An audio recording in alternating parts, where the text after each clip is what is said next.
Hello everyone, in this video I'm going to show you how to install Windows Server 2008 on VirtualBox. First, to set up the virtual machine, we need to know which are the minimal requirements of this operating system. In regards of the processor, you need a gigahertz if you're installing the version of 32 bytes, or if you're installing the version of 64 bytes, you need 1.4 gigahertz. These are only minimal requirements. You can have more. In memory RAM, you need 512 megabytes, but these are not enough. Sometimes the computer will work very slow. It's more recommended to have 2 gigabytes. In regard of the hard disk, you need 10 gigabytes to install the operating system, but if you want to install another application in this operating system, you need 40 gigabytes, but I recommend more because sometimes you need more space and 40 gigabytes is not enough. In this case, I'm going to use VirtualBox. VirtualBox, if you don't know what it is, it's an application very useful to have a virtual machine in your computer. If you don't want to delete your main operating system, you can use this application, and the operating system will work as a normal computer. You only need the operating system, and I'm going to show you how to set up this virtual machine. You need a name. I'm going to use the name Windows Server 2008, and as you can see, automatically the program shows the correct version, and it is Windows Server 2008, and you only need click on next.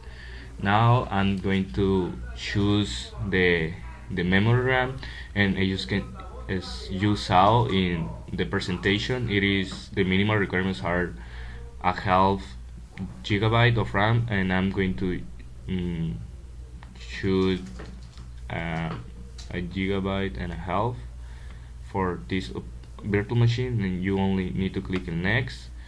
Now click on next if you want a hard disk, virtual hard disk, and now you click create, and you don't need to modify anything here. I'll click on next, and we are going to get a fixed size, and click on next and choose the quantity of gigabytes that you want for your virtual machine, and you only have to click on create this virtual machine to end the setup. This will take some minutes. After that our virtual machine is created, we need to start the virtual machine, and then inside of this one, as you can see, you need to choose the operating system. You need to go to devices, and then you need to choose the operating system. You have to look for it in your computer. In my case, is in the desktop, and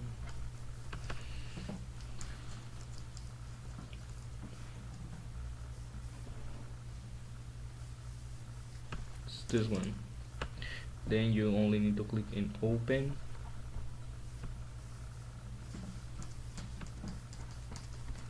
close it, and open it again.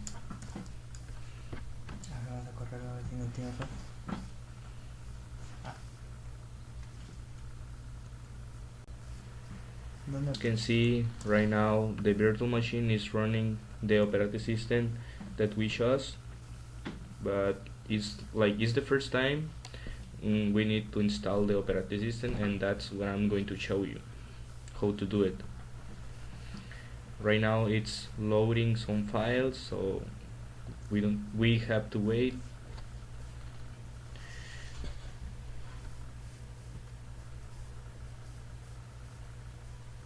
When the virtual machine loaded all the files, it is asking for a language. In my case, I'm going to show Spanish, and you only have to click in next and install now.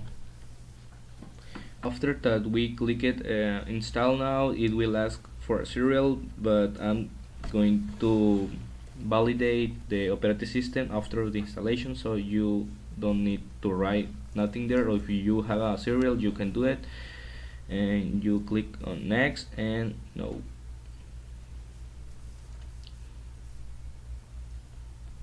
Then it's going to appear this screen, and here you can choose the best operating that you want.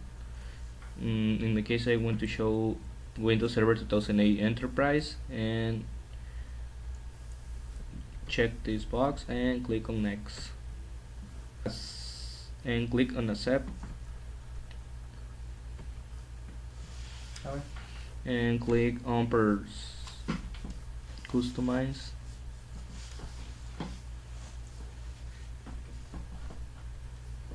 and here appear the 25 gigabytes that we have on the virtual machine, and choose it and click on next.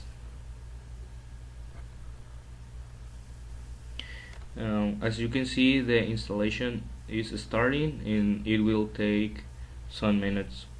Don't turn off the virtual machine. The virtual machine will reboot several times. You don't have to worry about it, you only have to wait. After of some reboots, the operating system will ask for a password. We only need to click in accept, and the password must have a capital letter, a number, and a symbol. If you don't use these parameters, the password will not be accepted.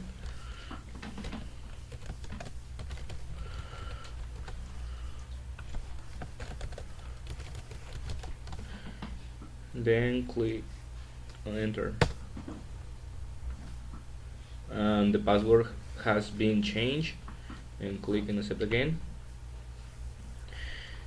and the desktop is loading.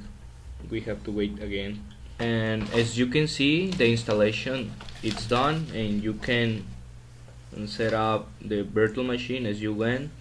And as you can see, you can do wherever you want, like in a normal machine. That's why VirtualBox is very useful.